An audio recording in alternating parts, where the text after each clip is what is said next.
तो हम देखते हैं कि सेल वॉल क्या है। सेल वॉल हमारे पास क्या है कि outer covering of the cells है। किस टाइप ऑफ सेल्स? ज़्यादातर प्रोकैरियोट्स के, फंजाई के और प्लांट्स के। ये बहुत हार्ड होता है, नॉन लिविंग है क्योंकि केमिकल से मिलकर बना होता है। और इसकी केमिकल कंपोजिशन हम यहाँ पर देखते हैं कि किस तरीके से है। इसका स्ट्रक्चर अगर आप देखें तो सेल वॉल हमारे पास क्या है, एक स्पेशल हमारे पास कंपाउंड होता है जिसे हम कहते हैं पेप्टिडोग्लाइकेन, उससे मिलकर बना है। और पेप्टिडोग्लाइकेन बेसिकली इसमें शुगर और अमाइनो एसिड मौजूद होता है। जबकि अगर हम देखें कि फंजाई की सेल वॉल अगर हम देखते हैं तो वो किस चीज़ से मिलकर बनी है? काइटिन से।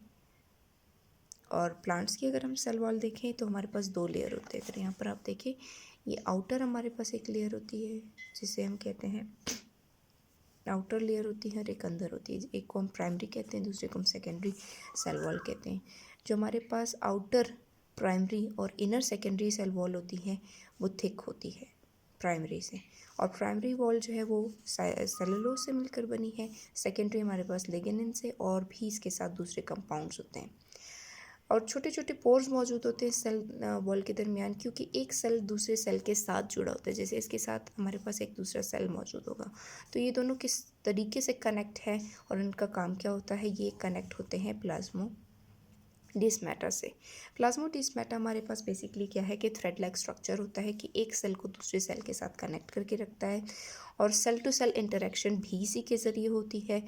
और ट्रांसपोर्टेशन यानी एक सेल से दूसरे सेल में क्या ट्रांसपोर्टेशन करनी है वो भी इसी के थ्रू होता है। अगर आप फंक्शंस में देखें तो सेल वॉल का फंक्शन क्या है कि वो शेप देता है, और वो किसी भी किस्म के डैमेज से क्या है, मैकेनिकल डैमेज हो या इन्फेक्शन से उसको प्रोटेक्शन प्रोवाइड करता है।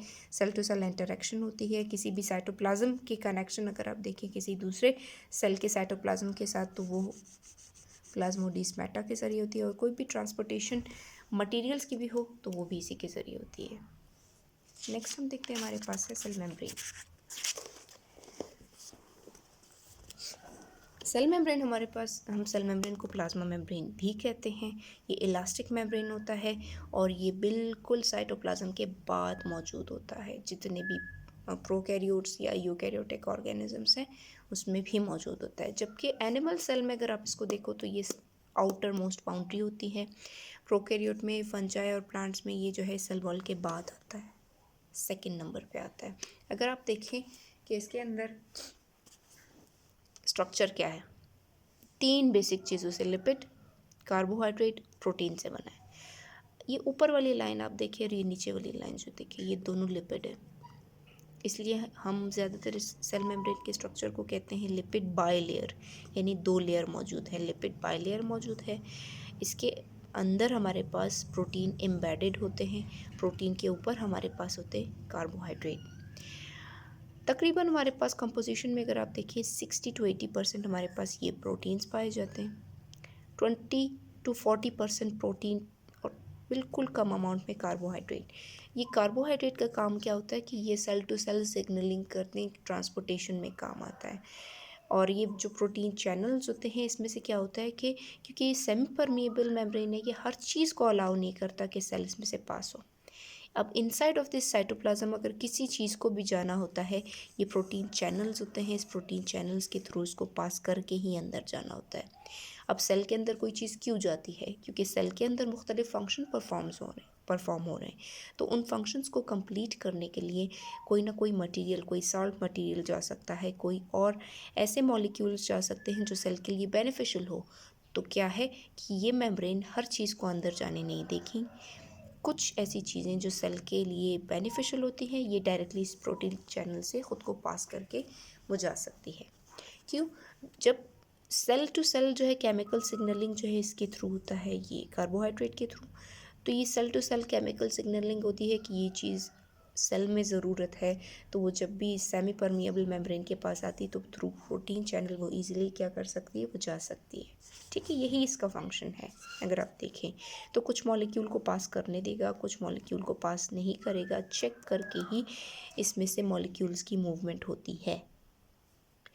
अब क्या होता है कि एक और काम भी होता है कि अगर आप सेल में एंडोसाइटोसिस और एक्सोसाइटोसिस भी होते हैं। अब एंडो और एक्सोसाइटोसिस क्या होता है कि सेल के अंदर कोई चीज़ जब एंटर होती है उसे हम कहते हैं एंडोसाइटोसिस। अब सेल से किसी चीज़ को बाहर जाना तो इसको कहते हैं एक्सोसाइटोसिस। तो वो क्या होता है कि इसी मेम्ब्रेन के थ्रू ही होता है। नेक्स्ट हम देखते हैं साइटोप्लाज्म। साइटोप्लाज्म क्या होता है? साइटोप्लाज्म क्या होता है कि अगर आप यहाँ पर देखें इसके अंदर, पिक्चर, ये हमारे पास एक सेल है, ठीक है। साइटोप्लाज्म क्या होता है कि ये फ्लूइड होता है, ये सारा फ्लूइड होता है।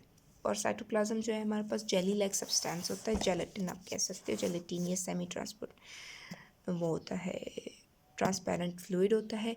इस फ्लूइड में हमारे पास क्या होते हैं, सॉल्ट भी प्रेजेंट है, 90% वाटर प्रेजेंट है, और इसमें हमारे पास लिपिड और कार्बोहाइड्रेट भी मौजूद होते हैं, प्रोटीन भी मौजूद होती है, ठीक है।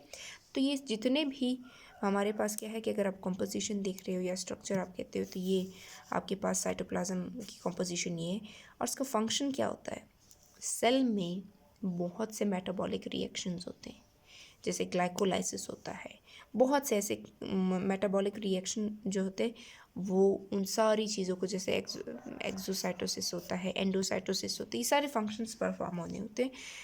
तो ये सारी चीज़ें तब ही पॉसिबल है कि जब यहाँ पर साइटोप्लाज्म मौजूद हो, और साइटोप्लाज्म मीडियम प्रोवाइड करता है इन सारे ऑर्गेनेलीज़ को। जितने भी ऑर्गेनेलीज़ जो है इसमें सस्पेंडेड मौजूद आपको नज़र आ रहे हैं, इसमें क्या है कि ये साइटोप्लाज्म का काम है। और साइटोप्लाज्म के अंदर अब हम नेक्स्ट चीज़ को हम इसमें स्टडी करते हैं कि हमारे पास क्या है, फोर्थ चीज़ है साइटोस्केलेटन।